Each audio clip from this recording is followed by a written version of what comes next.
My sister-in-law's obsession with curing my daughter's type 1 diabetes led to multiple hospital visits and secret medical experiments. My husband lost custody when he reduced her insulin doses. My name is Amelia and I'm 34F. I need advice because my family is falling apart and I don't know what to do anymore. I have been married to my husband Mark, 36M, for 8 years. We have 2 kids, Luna, 12F, who has type 1 diabetes, and William, 9M. My husband's brother Levi, 32M, has been married to Hazel, 29F, for 3 years. They don't have kids yet but have been trying.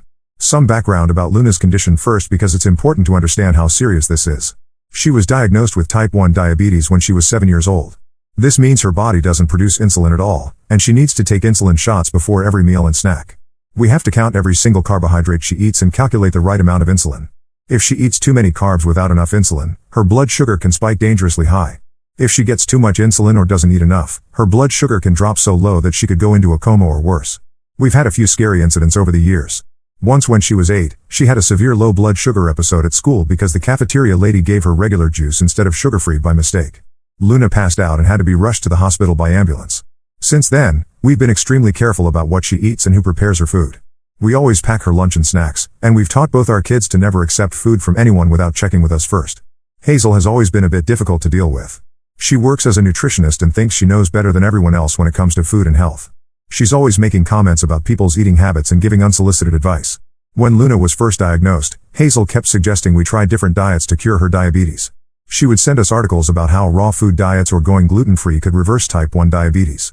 We had to explain multiple times that type 1 diabetes is an autoimmune condition that can't be cured with diet changes, but she never seemed to listen.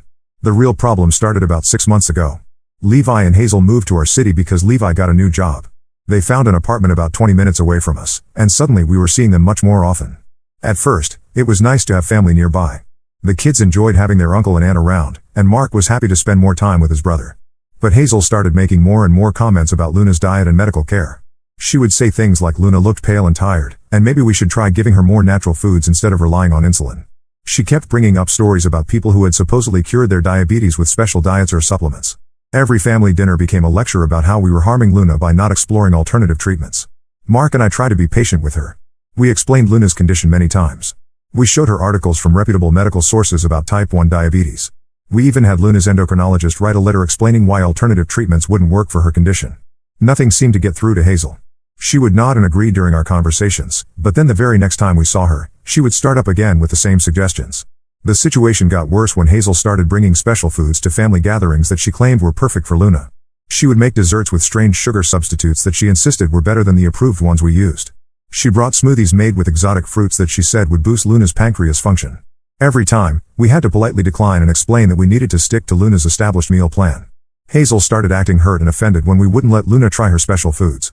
She would make comments about how we didn't trust her professional expertise as a nutritionist. She said we were being overprotective and preventing Luna from living a normal life. Levi would usually stay quiet during these conversations, but I could see he was getting uncomfortable with the tension. Things came to a head 3 weeks ago at Levi's birthday party.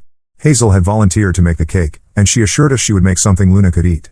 When we arrived at their apartment, Hazel presented this elaborate chocolate cake that she claimed was completely sugar-free and diabetic-friendly. She had written down all the ingredients and showed me her calculations for the carbohydrate content. I looked at the ingredient list and something seemed off. She had used several different sweeteners that I wasn't familiar with, plus she had added dates and sweet potato puree. When I asked her about the specific carb counts for these ingredients, she became defensive. She said she had researched everything carefully and I should trust her professional knowledge. Mark was giving me looks that said I should just let it go to avoid conflict. Luna was excited about having a piece of cake that looked normal instead of her usual sugar-free alternatives. William was already eating his slice and saying how good it was. I decided to let Luna have a small piece, but I told Hazel I would need to monitor Luna's blood sugar closely afterward. Within an hour of eating the cake, Luna's blood glucose meter was showing readings that were climbing rapidly. I gave her a correction dose of insulin, but her numbers kept going up. 2 hours later, she was at dangerously high levels and starting to feel sick. We had to take her to the emergency room where they determined she was going into diabetic ketoacidosis, which can be life-threatening. The doctors got Luna stabilized, but she had to stay in the hospital overnight for monitoring. While we were there, I did some research on my phone about the ingredients Hazel had used. It turned out that several of them had much higher carbohydrate contents than she had calculated. The dates alone had enough natural sugars to spike Luna's blood sugar significantly. When we got home from the hospital, I was exhausted and worried. Luna was okay but shaken by the experience. William was scared because he thought his sister might die. Mark was quiet and wouldn't talk about what had happened. Levi called the next day to check on Luna. I explained what the doctors had found about the cake ingredients. Instead of apologizing, Levi got defensive and said Hazel had worked really hard on that cake. He said mistakes happen and we shouldn't blame Hazel for trying to help. I told him that this wasn't just a mistake. Hazel's overconfidence in her nutritional knowledge had put our daughter in the hospital. That's when Levi said something that made my blood run cold. He told me that Hazel had been doing her own research on Luna's condition and she believed that we were giving Luna too much insulin. He said Hazel thought that if Luna's blood sugar ran a little higher for a while, it might stimulate her pancreas to start working again naturally. She had deliberately used more natural sugars in the cake because she wanted to test her theory. I couldn't believe what I was hearing. Hazel had essentially used our daughter as a test subject for her unproven theories. She had lied to us about the cake ingredients and put Luna at serious risk. I told Levi that Hazel was never to prepare food for Luna again, and that we needed a sincere apology for what had happened. Levi said I was overreacting and that Hazel was only trying to help Luna get better. He accused me of being closed-minded about alternative treatments and said that maybe if we weren't so rigid about following doctor's orders, Luna might actually improve. The conversation ended with both of us hanging up angry. Since then, Levi and Hazel have been calling and texting, but not to apologize. Instead, they keep sending articles about people who have supposedly cured type 1 diabetes with natural methods. Hazel left a voicemail saying that she understood we were scared, but fear was preventing us from giving Luna the help she really needed. Mark has been caught in the middle and doesn't want to choose sides. He says Hazel made a mistake but she meant well. He thinks I should accept their apology and move on so the family can heal. But they haven't actually apologized. They've doubled down on their belief that they know better than Luna's doctors. I'm at the point where I don't want Hazel around my daughter at all. I don't trust her anymore, and I'm scared of what she might try next. But Mark says I'm being too harsh and that cutting off his brother will destroy our family relationships. Am I wrong to want to protect my daughter from someone who has already put her in the hospital once? Should I try to forgive Hazel and hope she learned her lesson?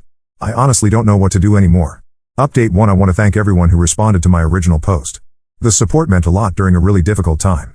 Unfortunately, things have gotten much worse since I last wrote. After my post, Mark and I had several long conversations about boundaries with Levi and Hazel. I thought we had reached an understanding.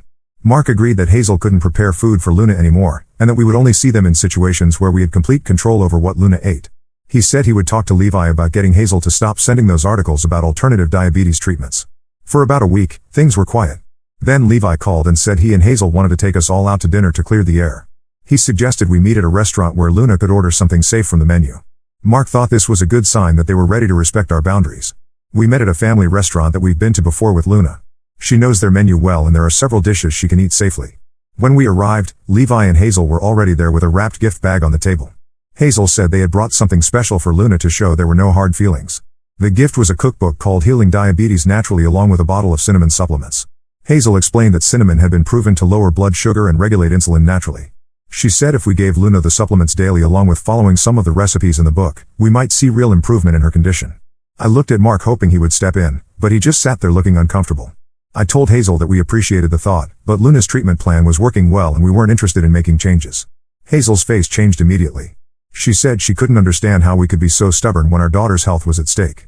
That's when Hazel said something that made me realize how deep her delusions went. She told me that she had been in contact with 3 different families whose children had type 1 diabetes, and all of them had seen improvements using natural methods. She said these families had been brave enough to reduce their children's insulin doses while adding supplements and dietary changes. According to Hazel, 2 of the children were now completely insulin-free. I asked her how she had found these families. She said she had joined several online groups for parents of diabetic children and had been sharing information about natural treatments. She had been telling people that conventional medical treatment was keeping their children sick and dependent on pharmaceutical companies. I was horrified. Hazel wasn't just endangering Luna, she was spreading dangerous misinformation to other families dealing with this condition. I told her that reducing insulin doses for type 1 diabetics could kill them. She responded that fear was exactly what pharmaceutical companies wanted us to feel so we would keep buying their products. Levi jumped in and said Hazel had spent months researching this topic and had found peer-reviewed studies supporting natural treatments. When I asked to see these studies, Hazel said she had them saved on her computer at home. She promised to email them to us later. Luna had been quietly listening to this conversation while eating her grilled chicken and vegetables. When Hazel turned to her and started explaining how the cinnamon supplements would help her feel more energetic, Luna looked scared and confused. She asked me quietly if she was going to have to stop taking her insulin. That was my breaking point. I told Luna that absolutely nothing was changing about her medication, and then I told Hazel and Levi that this conversation was over. I said we were leaving and that they needed to stop pushing unproven treatments on our family. Hazel started crying and said we were making a terrible mistake. She said she had helped other families and she could help Luna too if we would just listen. Levi put his arm around Hazel and told me I was being cruel and close-minded. He said Hazel was a trained professional and I should at least consider her advice. Mark finally spoke up and said we should all calm down and discuss this rationally. But I was done being rational about people who wanted to mess with my daughter's life-saving medication. I took Luna and William and left the restaurant. Mark stayed behind to talk to his brother. When Mark came home an hour later, he said Levi and Hazel were hurt and confused by my reaction. He said Hazel genuinely believed she was trying to help Luna, and maybe we could find some middle ground where we listened to her ideas without actually changing Luna's treatment. I told Mark there was no middle ground when it came to our daughter's health. Either he was going to support keeping Luna safe from Hazel's dangerous ideas, or he was going to have to choose between his wife and daughter versus his brother and sister-in-law. The next morning, I found the email Hazel had promised to send. It contained links to 3 websites that were clearly not legitimate medical sources. One was a blog by someone selling diabetes supplements, another was a forum post by a parent whose child had supposedly been cured, and the third was an article from a website that promoted various conspiracy theories about modern medicine. I forwarded the email to Luna's endocrinologist and asked for her professional opinion. Dr. Martinez called me that same day. She said the websites contained dangerous misinformation that could seriously harm diabetic children. She was particularly concerned about the forum post that described reducing a child's insulin doses, because the symptoms described in the post actually sounded like the early stages of diabetic ketoacidosis. Dr. Martinez asked if Hazel was a licensed nutritionist or just someone who called herself one. When I looked into it, I discovered that Hazel had taken some online courses and received a certificate, but she wasn't licensed by our state's health department. She legally couldn't provide medical nutrition therapy without supervision from a licensed dietitian. I shared this information with Mark, hoping it would help him understand how unqualified Hazel was to give medical advice. Instead, Mark said I was trying to discredit Hazel because I didn't like her. He said even if she wasn't formally licensed, she still had more training in nutrition than we did. That weekend, Levi called and said Hazel was feeling terrible about the tension in our family. He asked if they could come over to our house so Hazel could apologize properly. Mark encouraged me to agree, saying it might help heal the rift between us. Against my better judgment, I said they could come over Sunday afternoon.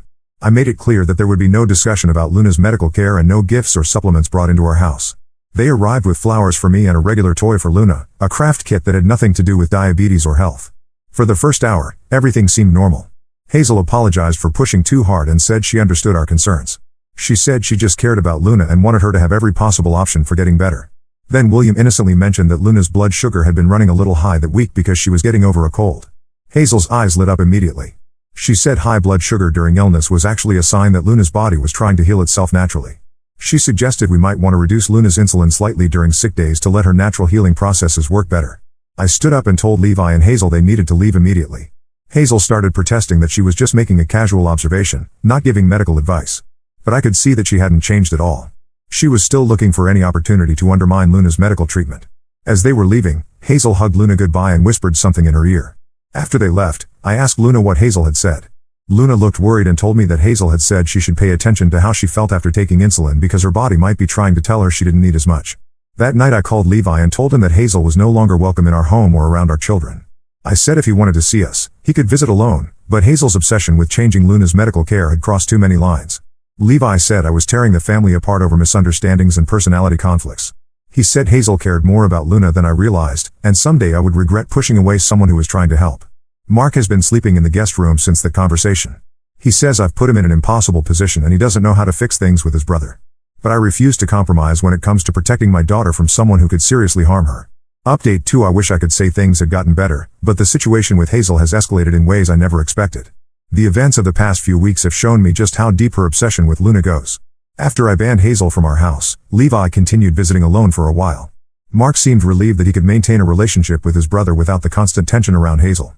Levi would come over for dinner or weekend barbecues, and everything felt relatively normal. But I started noticing that Levi would ask a lot of questions about Luna's daily routine. He wanted to know what time she checked her blood sugar, when she took her insulin shots, and what she ate for her snacks.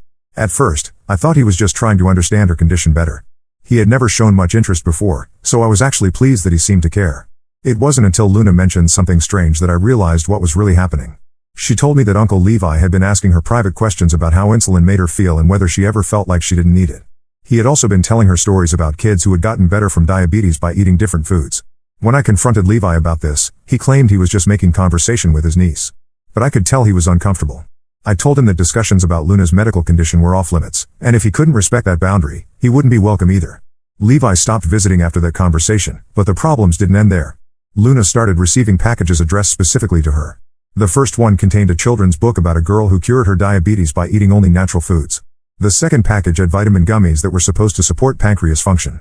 Each package included a note saying it was from someone who cared about her health.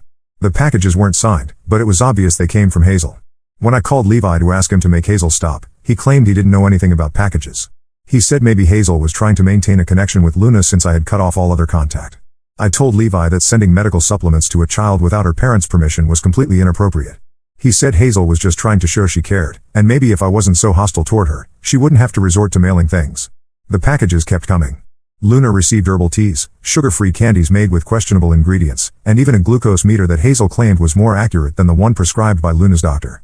I had to explain to Luna that she couldn't use any of these items because they weren't part of her treatment plan.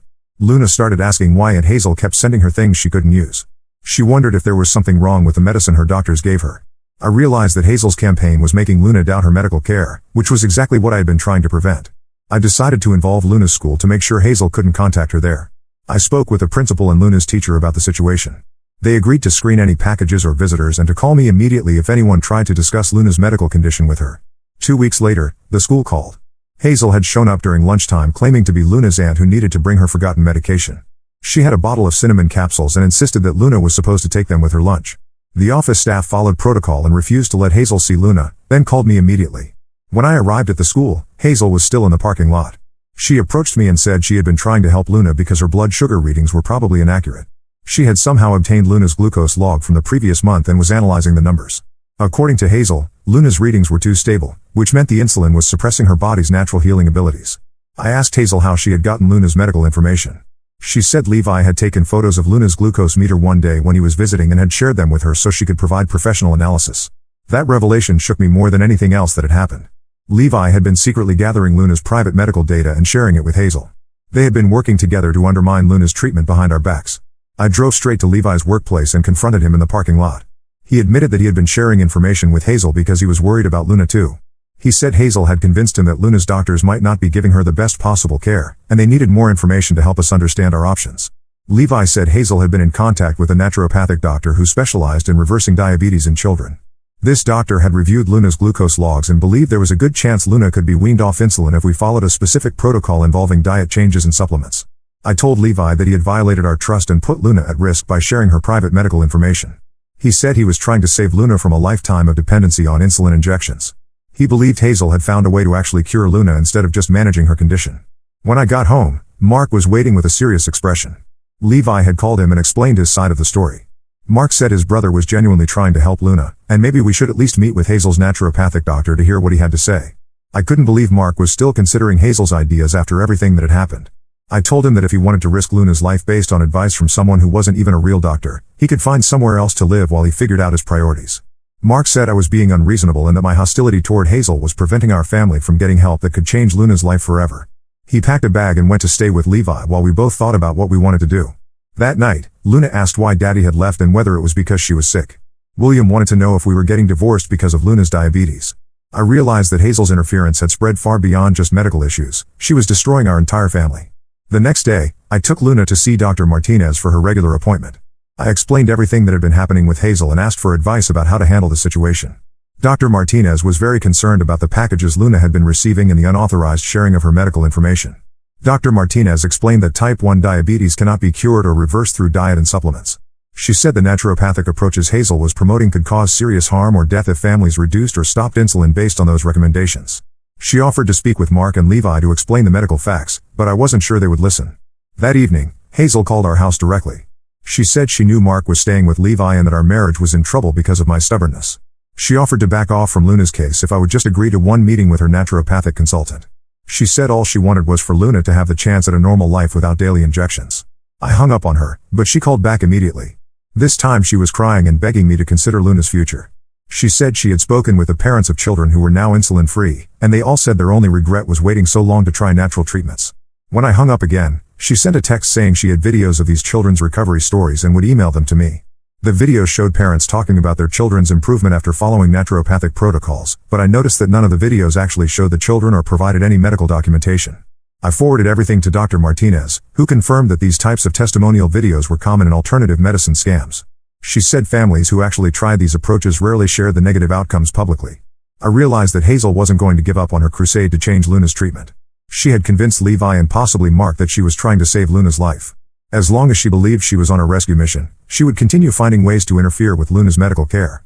Update 3. I'm writing this final update because the situation with Hazel has finally reached a resolution, though not the one I had hoped for when this all started. After Mark moved out, I thought having some space might help him see Hazel's behavior more clearly.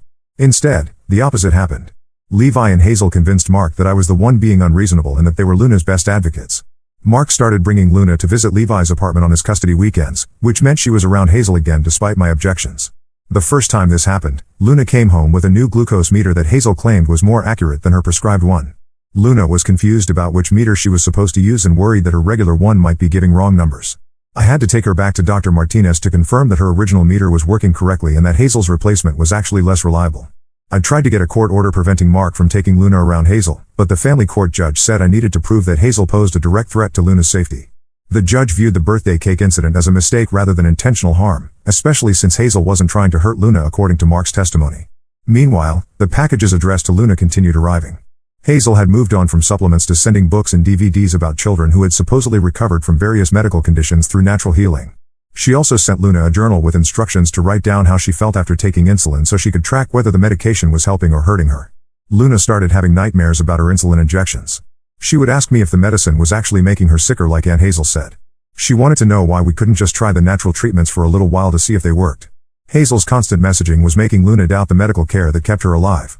The breaking point came when Luna had a severe low blood sugar episode during one of her weekends with Mark. According to Mark, Luna had been asking questions about whether she really needed all her insulin shots, and he had begun to wonder the same thing. He decided to give her slightly less insulin with her lunch to see what would happen. Luna's blood sugar dropped dangerously low that afternoon. She became confused and shaky, then lost consciousness. Mark had to call an ambulance, and Luna spent another night in the hospital while doctors stabilized her blood glucose levels. While Luna was in the hospital, Dr. Martinez pulled me aside and said she was required to report the incident to Child Protective Services. She explained that deliberately giving a diabetic child insufficient insulin constituted medical neglect, even if the parent thought they were helping. The CPS investigation revealed the extent of Hazel's influence on Mark's decisions. Mark admitted that Hazel had convinced him Luna was receiving too much insulin and that her doctors were keeping her unnecessarily dependent on medication. He had been gradually reducing Luna's doses during his custody weekends to test Hazel's theories. The caseworker interviewed Luna about her living situation and medical care. Luna told them about all the packages from Aunt Hazel and the confusing messages about not needing her insulin. She said she didn't know who to believe about her medicine anymore. CPS determined that Mark could not safely care for Luna while he continued to follow Hazel's medical advice. They suspended his overnight custody and required him to complete a course on type 1 diabetes management before he could have unsupervised visits again. Mark was furious about losing custody and blamed me for involving the authorities. He said I had destroyed our family over a disagreement about treatment approaches. Levi and Hazel were equally upset and claimed I was using the legal system to punish them for caring about Luna. But the CPS intervention had one positive effect. It forced Mark to take a step back from Hazel's influence and really examine what had been happening. The diabetes education course included information about the dangers of alternative treatments and testimonials from families who had lost children to naturopathic protocols. Mark called me after his third class and admitted that he had been wrong to experiment with Luna's insulin doses. He said the instructor had shown examples of websites and testimonials similar to the ones Hazel had been sharing, and he finally understood how manipulative and dangerous they were. Mark asked if we could try marriage counseling to work through what had happened. He said he wanted to rebuild trust and be a good father to Luna, but he didn't know how to repair the damage he had caused. He also said he was ready to cut contact with Levi and Hazel if that's what it took to protect Luna and fix our marriage. I agreed to counseling, but I told Mark that Hazel could never be around Luna again, regardless of what happened with our marriage. Mark said he understood and was prepared to choose Luna's safety over his relationship with his brother. Levi was not happy about Mark's change of heart. He accused Mark of abandoning Hazel when she needed family support the most.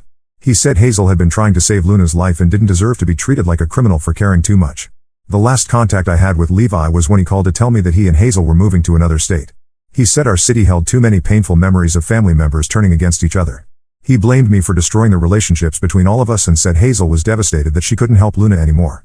I didn't respond to Levi's call, and I haven't heard from either of them since they moved. Luna asks about Uncle Levi sometimes, but she seems relieved that no one is questioning her medical care anymore. She's back to trusting her doctors and following her treatment plan without worry.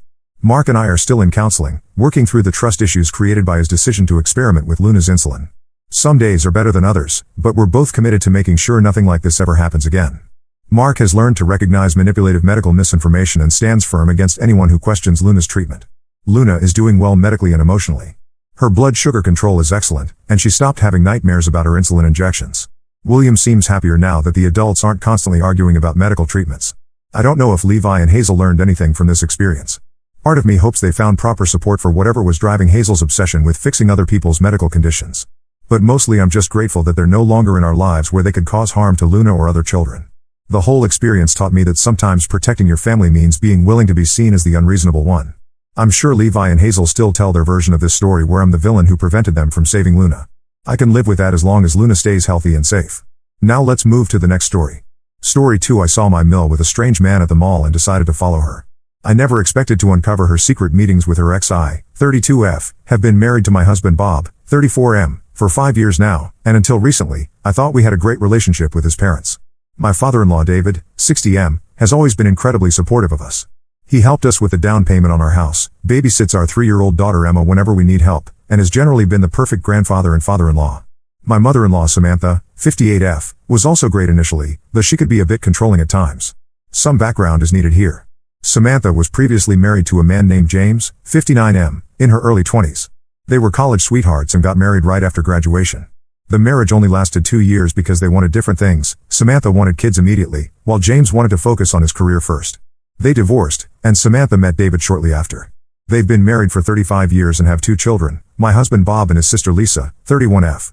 I never knew much about James until recently. Samantha rarely talked about her first marriage, and when she did, she always made it sound like it was a mistake of her youth. David never seemed bothered by Samantha's past, and James was never mentioned at family gatherings. Bob and Lisa knew about him but had never met him, as far as I knew. Everything started last month when I was at the Pine Valley Mall. I had gone there to return some clothes and was heading to the food court when I spotted Samantha at the Starbucks. She was sitting with a man I didn't recognize, and something about their interaction caught my attention. They weren't just having a casual conversation. Samantha was laughing at everything he said, touching his arm frequently, and had that flirtatious body language that was impossible to miss. I know I should have probably just walked away, but something felt off. Samantha was supposed to be at her book club that afternoon. She had mentioned it during our Sunday family dinner just 2 days before. I decided to sit at a nearby table and observe them for a while. The man looked to be around Samantha's age, well dressed in a business suit, and they seemed very comfortable with each other. What really set off alarm bells was when he reached across the table and wiped something off her face. It was such an intimate gesture. They spent nearly 2 hours at the cafe, and their behavior became increasingly flirtatious. When they finally got up to leave, I saw them walk to the parking lot together. Before getting into their separate cars, they hugged goodbye, but it wasn't a friendly hug. He kissed her on the cheek, lingering there for a moment, and they held hands while saying goodbye. I took several pictures throughout their meeting because I knew this wasn't normal behavior for a married woman, and I had a feeling no one would believe me without proof. The pictures clearly showed their intimate interactions, the hand touching, the close proximity of their faces while talking, and the goodbye scene in the parking lot. When I got home that evening, I showed the pictures to Bob. He was quiet for a long time before telling me that the man in the pictures was James, his mom's first husband. Bob was shocked because, according to him, his mom had always said she hadn't had any contact with James since their divorce. Over the next few weeks, I started paying more attention to Samantha's schedule. She suddenly had a lot of book club meetings, shopping trips with old friends, and volunteer work at times that seemed odd. I kept track of her excuses and realized she was meeting with James at least twice a week. Sometimes at the mall, sometimes at different restaurants, and once at a park near our house. Bob and I debated about what to do with this information. He was torn between loyalty to his mom and his sense of right and wrong. We both knew David deserved to know the truth, but we also knew this revelation would destroy the family. Bob suggested we confront Samantha first and give her a chance to explain, but I disagreed. If she was willing to lie to her husband of 35 years, she would definitely lie to us. After 3 weeks of watching this continue, I made the decision to tell David. I invited him over when I knew Samantha was at another one of her meetings with James. I showed him the pictures and explained everything I had observed. I also showed him the dates and times I had documented of Samantha's meetings with James. David's reaction was heartbreaking. He just sat there, staring at the pictures, his hands shaking. He kept saying I don't understand over and over. This man had given Samantha everything she ever wanted, a beautiful home, wonderful children, financial security, and unwavering love and support. And this was how she repaid him. That evening, David confronted Samantha. She initially tried to deny everything, but when David showed her the pictures, she changed her story. She admitted to meeting James but claimed they were just friends catching up. She said they had run into each other at a grocery store 6 months ago and had been meeting occasionally to talk about old times. But if they were just friends, why did she lie about where she was going? Why did she hide these meetings from everyone? And why did she act so intimately with him in public? The pictures clearly showed behavior that went beyond friendship. Samantha was furious with me for exposing her. She called me horrible names, said I was a jealous, spiteful person who was trying to destroy her family. She claimed I had misinterpreted everything and was making something innocent look bad. Lisa immediately took her mom's side, saying I had no right to spy on Samantha or interfere in her personal life. Now the whole family is divided. David has moved out of their house and is staying with his brother. Samantha is playing the victim, telling everyone that I'm trying to destroy her marriage out of spite. Lisa won't speak to me or Bob, and Samantha's siblings have been sending us angry messages about how we've ruined their family. Bob supports my decision to tell David, but I can see how much this is hurting him. Ida for exposing Samantha's secret meetings? Should I have just minded my own business? Edit. Some people are asking why I think Samantha and James were having an affair when they were just meeting and hugging. There's more to it than just that. In the pictures I took, you can clearly see them holding hands under the table, and James was kissing her neck at one point. Also, Samantha had been lying to David about where she was going when she met James. If it was just innocent friendship, why lie? Update 1. It's been 3 weeks since my last post, and everything has gotten much worse than I could have imagined. I'm still processing everything that's happened, and it feels like our family is falling apart more each day. After the initial confrontation, Samantha moved in with Lisa, claiming she needed space to figure things out. David stayed at their house, and Bob and I tried our best to support him. David was struggling badly, he wasn't eating properly, wasn't sleeping well, and spent most of his time just sitting in their bedroom looking at old photo albums. It was heartbreaking to see this proud, strong man reduced to such a state. Samantha kept trying to control the narrative. She told everyone that I had misinterpreted innocent meetings between old friends and turned them into something scandalous. She even went to our church and told people there that I was trying to destroy her marriage because I was jealous of her close relationship with Bob. Some people actually believed her, and we started getting cold shoulders from people we'd known for years. Bob was trying to stay neutral at first, supporting his dad while still hoping his mom would come to her senses. He visited Samantha at Lisa's house a few times, trying to understand her side of the story. But each time he came back more frustrated because Samantha would just cry and play victim instead of explaining her actions. Then last week, everything exploded. It happened because of a simple mistake. Lisa accidentally sent a message to our family group chat instead of sending it privately to Samantha. The message read, "Mom, I found a perfect apartment for you and James. It's in the River Heights area, close to his office. His divorce will be final next month, so the timing works perfectly. You can start moving your things gradually before David notices anything missing." The message also had pictures of a luxury apartment attached. Before Lisa could delete it, everyone in the family had seen it. Bob immediately called Lisa, but she denied him access to Samantha. That's when all the truth started coming out. Samantha finally admitted everything. Apparently, she ran into James at a college reunion 6 months ago. According to her, seeing him brought back all her old feelings. They started meeting secretly, and soon realized they were still in love. James confessed that he had regretted letting her go all those years ago, and now that his kids were grown up, he was ready to be with her. The most shocking part was that Samantha had been planning to leave David for months. She and James had it all mapped out. He would divorce his current wife, who had no idea about any of this. They would both sell their houses, and then buy a place together. Samantha had already started moving some of her jewelry and important documents to Lisa's house. When Bob asked Lisa how long she had known about this, she broke down and admitted she'd been helping her mom plan this since the beginning. She had been covering for Samantha's meetings with James, helping her look for apartments, and even helping her set up a secret bank account to transfer money into. Bob was devastated by Lisa's betrayal. They had always been close despite their different personalities. He couldn't understand how his sister could help destroy their family like this. When he asked her why, Lisa said she just wanted their mom to be happy, and she believed Samantha and James were meant to be together. David's reaction to all this was heartbreaking. We were with him when he read Lisa's message, and he just crumbled. He kept asking what he had done wrong, why wasn't he enough, whether Samantha had ever really loved him or if he had just been a replacement for James all these years. He started going through old photos and videos, questioning every happy moment they had shared. The next day, Samantha officially filed for divorce. She didn't even have the decency to tell David personally. He found out when the papers were served to him at work. She's now openly dating James, posting pictures of them together on social media, acting like she's finally found her happiness. Lisa has completely cut off contact with Bob and me. She sent us a long message saying we had no right to interfere in her mom's life and that true love shouldn't be denied just because of societal expectations. She accused us of being judgmental and said if we really loved Samantha, we would want her to be happy. Samantha's side of the family is making our lives miserable. They're spreading rumors about me, saying I fabricated the whole thing because I was jealous of Samantha's wealth and social status. Some of them have even started calling our mutual friends, telling them not to trust me because I'm a homewrecker. Bob is trying to stay strong, but I can see how much this is hurting him. He lost his mom, sister, and half his extended family in one go. He keeps saying he supports my decision to expose the truth, but sometimes I catch him looking at old family photos with tears in his eyes. The only small positive in all this is that David's family has been incredibly supportive. His brother helped him find a good divorce lawyer, and his sister has been coming over every day to make sure he eats properly. They've all made it clear that they still consider Bob and me part of their family, regardless of what happens with Samantha.